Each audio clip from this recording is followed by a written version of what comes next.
అందరికీ నమస్తే.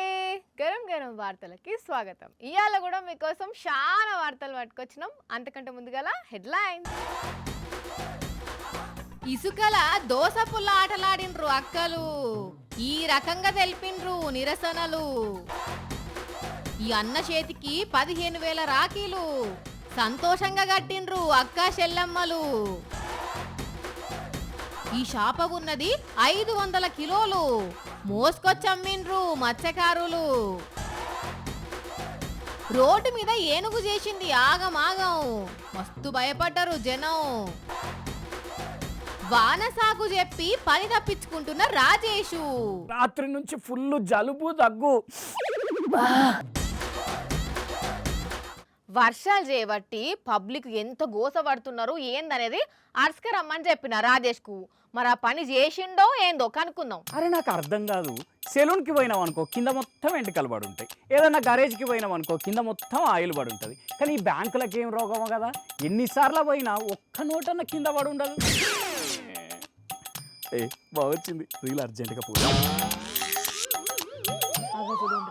పోయి వార్త పట్టుకరమ్మంటే ఫోన్ పట్టుకొని రీల్స్ చేస్తున్నాడు.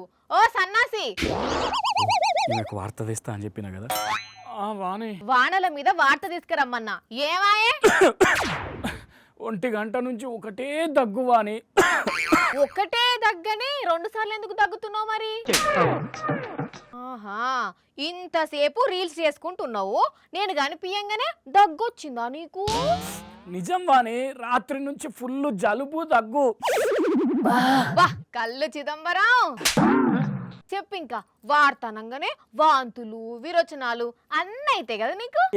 ఏందబ్బా 2 రోజులు వార్తలు దేను, సెలవు తీసుకుంటున్నా, ఇంట్లో నుంచి బయటికి కూడా రాను. ఏందట ఇప్పుడు రాను తేను అంటే అయిపోతుందా? ఎందుకు రావో రీజన్ ఉండాలి కదా. ఓ నీకు రీజన్ కావాలి అంతే కదా. అయితేను బట్టలు ఆరలే సరేనా, పొడిగున్న ఒక్క జత ఒంటి మీద ఉన్నది, అది కూడా తడిసిందనుకో ఆగం కాతుంటది. అందుకే నేను రావట్లేదు. డ్రెస్ ఎందుకు తడుస్తుంది? ఎందుకంటే ఇంకా 2 రోజులు వర్షాలున్నాయట. ఆంధ్రాలనైతే పిడుగులతో కూడిన వర్షాలున్నాయట. అందుకే శిథిలావస్థలో ఉన్న బిల్డింగులు, హోర్డింగ్లు, చెట్ల కింద నిల్చోవద్దు అని చెప్తున్నారు APSDMA వాళ్ళు. APSDMAనా? Andhra Pradesh state disaster management authority, రాష్ట్ర విపత్తుల నిర్వహణ సంస్థ చెప్పింది. పని తప్పించుకునే కథల్ని అన్ని గాని ఇంట్లో నుండి బయటకు వెళ్ళకుంటే వెళ్తుందా మనకు? మన పనే వార్తలు తెచ్చుడు, పబ్లిక్ చెప్పుడు. ఇంట్లుంటే కాదట్లా. అయితే ఒక పని చెయ్యి, పడవ కొని అప్పుడు పోతా. పడవెందుకు మరి వానలకు రోడ్లు ఎట్లయితున్నాయి చూసినావా? బండ్లు మునిగిపోతున్నాయి, కార్లు కొట్టుకపోతున్నాయి, బస్సులలో కూడా నీళ్ళు వస్తున్నాయి. ఇక నేను పోయి వార్తదేవాలన్నట. వార్త పుసుక్కున సైలెన్సర్లకు నీళ్లు పోయి బండికి ఏమన్నా అయిందనుకో, అదే సైలెన్సర్ వీకి చంపుతాడు మా అయ్య. నువ్వు ఇప్పుడు ఆ నుంచి కదిలి సిటీలో చిన్న వానకాడ వార్త తెస్తావా, లేకుంటే పెద్ద సార్కి చెప్పి పెద్ద వరదల వార్త పట్టుకరమని చెప్పి అన్నా? ఓ ఆ పని చేయకు తల్లి, పోతుంది. ఇంకా ఇయ్యాలిదానా వానలా తడిచి నాకేమన్నా కావాలి, అప్పుడు చెప్తా నీ సంగతి. దున్నపోతు మీద వాన పడితే ఏమైతుంది గాని పో. మస్తు చూసినావు గాని పోయి వార్త దేపో. ఇటు పబ్లిక్ పిడుగుల వానలు ఉన్నాయట, జాగ్రత్తగా ఉండుండ్రి జర, ఎందుకైనా మంచిది. చిన్నప్పుడు ఇసుకలా మస్తు ఆటలాడుకునేది నేనే ఏంది, మీరు కూడా చాలా మంది ఆడే ఉంటారు కదా. కాలు దొక్కుడు, దోస పుల్ల, ఇసుక గుల్లాట, డొమ్మరి గడ్డలు, ఇట్లా ఇసుక కుప్ప కనబడితే చాలు గ్యాంగ్లో పోయి మస్తు ఎగిరేది దొనికేది. అయితే గిడో కాడ చిన్న పిల్లగాళ్ళు ఇసుకలు ఆడే ఆటలను ఇడ పెద్ద పెద్ద అక్కలు ఆడుతుర్రులా చిత్రంగా. ఐతారం నాడు బడి బంద్ ఉంటే పిల్లగాన్లు కదా ఇసుక కుప్పల్లోకి పోయి దోసపుల్ల ఆట ఆడినట్టే ఈ అక్కలంతా కలిసి మంచిగా ఇసుకల కూర్చుండి దోసపుల్ల ఆటలు ఆడినరు. ఇట్లా ఒక్క దోసపుల్లలే కాదు, అటెంక ఖోఖో కూడా ఆడినరు. అవుట్, ఈ అక్క కూడా అవుట్, ఈ అక్క కూడా అవుట్. ఇక వీళ్ళు ఇట్లా ఖోఖో దోసపుల్లాటలు ఆడితే ఈ అన్నలేమో కబడ్డీ కబడ్డీ కబడ్డీ కబడ్డీ అనుకుంటే ఇసుకలనే కబడ్డీ ఆడినరు. ఒక్క కబడ్డే కాదు, ఇసుకలనే క్రికెట్ కూడా ఆడినరు. అయినా వీళ్ళ మెడల గులాబీ కండువాలు ఉన్నాయేంది అంటే వీళ్ళంతా BRS లీడర్లే మరి. అయితే వీళ్ళు ఇట్లా ఆటలాడేది సంబరం కొద్ది కాదు, నిరసన తెలిపేదందుకు. కేసీఆర్ గారు ముఖ్యమంత్రిగా ఉన్నప్పుడు నిండుకుండలా ఉన్నటువంటి యొక్క గోదావరిలో పడవల పోటీలను నిర్వహించినాం. BRS పార్టీ మీద అక్కస్తో ఈరోజు కాళేశ్వరంను పంపులను ప్రారంభం చేయకపోవడం మూలాన గోదావరి ఎండిపోయింది. అదన్నట్టు మ్యాటరు. కేసీఆర్ ఉన్నప్పుడు గోదావరి నిండుగుండేది, ఇప్పుడు ఎడారిగా మారింది అని పెద్దపల్లి జిల్లా గోదావరి కని దగ్గరలో ఉన్న గోదావరి నదిలో వీళ్ళంతా ఇట్లా నిరసన తెలిపినరు. పాలమ్మినా, పూలమ్మినా, బోర్వెల్స్ నడిపిన వరల్డ్ క్లాస్ డాక్టర్లను, ఇంజనీర్లను తయారు చేస్తున్నా. నేను తుమ్ముతే తుఫానే, నాతో మామూలుగా ఉండదు. నేను మస్తు ట్రెండింగ్ లో ఉన్నా అని చెప్పుకునే మల్లారెడ్డి కాక మజాకులు చేసుడే కాదుల్లో మాట కూడా మారుస్తాడు. ఏంది మల్లారెడ్డి మాట మార్చడమా అని అంటున్నారా? అవును నిజమే. కాకపోతే మీరే నుండ్రి మల్లన్న, ఇక నువ్వు గాని అవే. నాకు కూడా 73 సంవత్సరాలు అయింది. నేను ఎంపీ అయినా, మినిస్టర్ అయినా, మళ్ళీ ఇప్పుడు ఎమ్మెల్యే అన్నా. ఇంకా 3 ఏళ్ళు ఉంటా. నేను రాజకీయమే వద్దనుకుంటున్నా. ప్రజలకు సేవ చేసి మంచి కాలేజీలు, యూనివర్సిటీలు నడిపిస్తామని అనుకుంటున్నా. రాజకీయంలో రిటైర్మెంట్ ఉండదు. జపాన్ లో రిటైర్మెంట్ లేదు, నాకు కూడా రిటైర్మెంట్ లేదు. మల్లన్న మజాక, మల్లారెడ్డి మాటల గారడియా.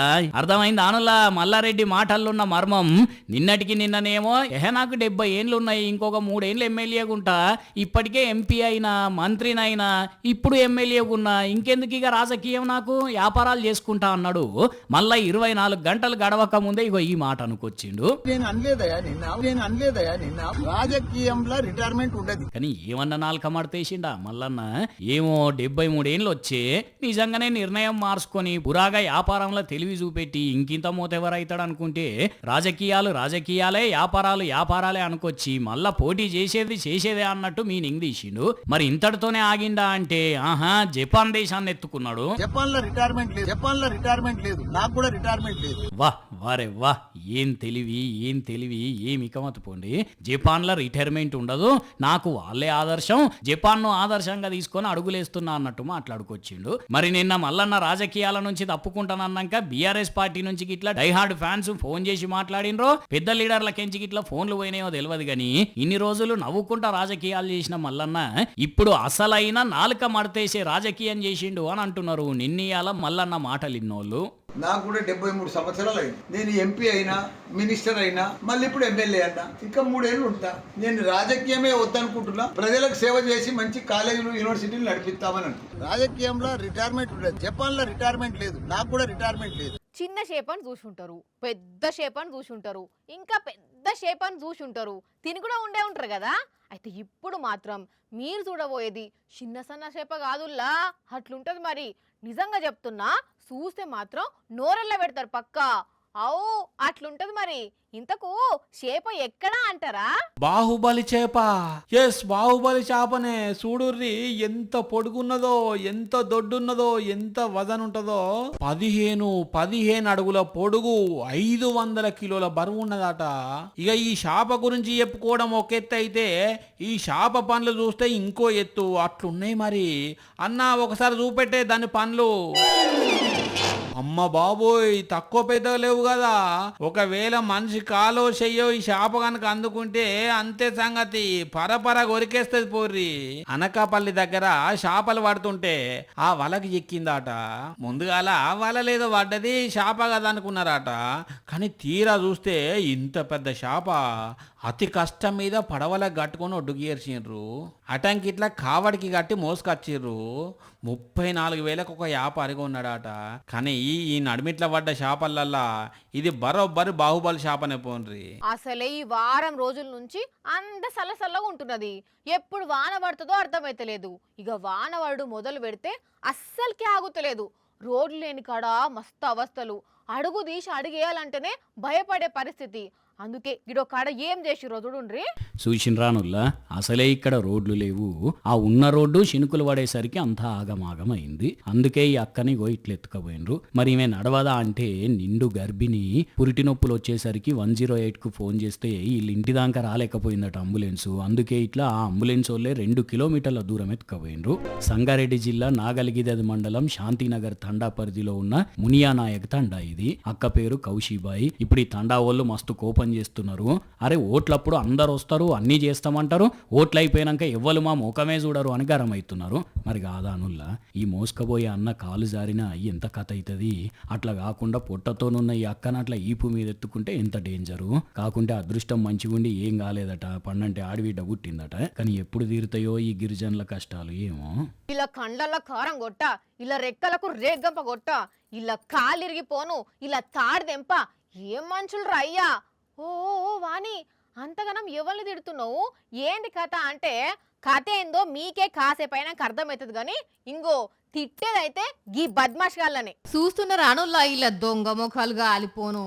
అందరు రాకెట్ల పండుగ కోసమని ఊర్లకు పోతే సందిట్లో సడేమి అన్నట్టు ఖాళీగున్న ఇండ్లను దోసుకపోయే పనిలో పడ్డారు ఈ దొంగ బద్మాష్గాళ్ళు. ఇది ఖమ్మంలా గొల్లగూడెం కాలనీలో ఉన్న ఒక ఇంట్లోతో వచ్చిండ్రు.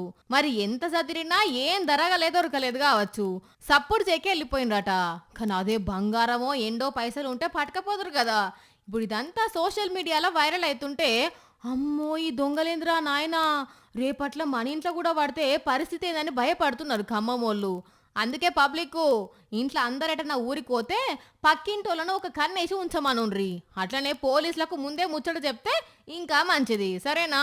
చూసిరు కదా, ఇవి ఇవాల్టి గరం గరం వార్తలు. మళ్ళొచ్చే ఎపిసోడ్లో ఇంకిన్ని గరం గరం వార్తలతో కలుద్దాం. మన టైం అయితే గుర్తుకున్నది కదా, రాత్రి 8:30కు, మళ్ళా పొద్దుగాల 8:30కు.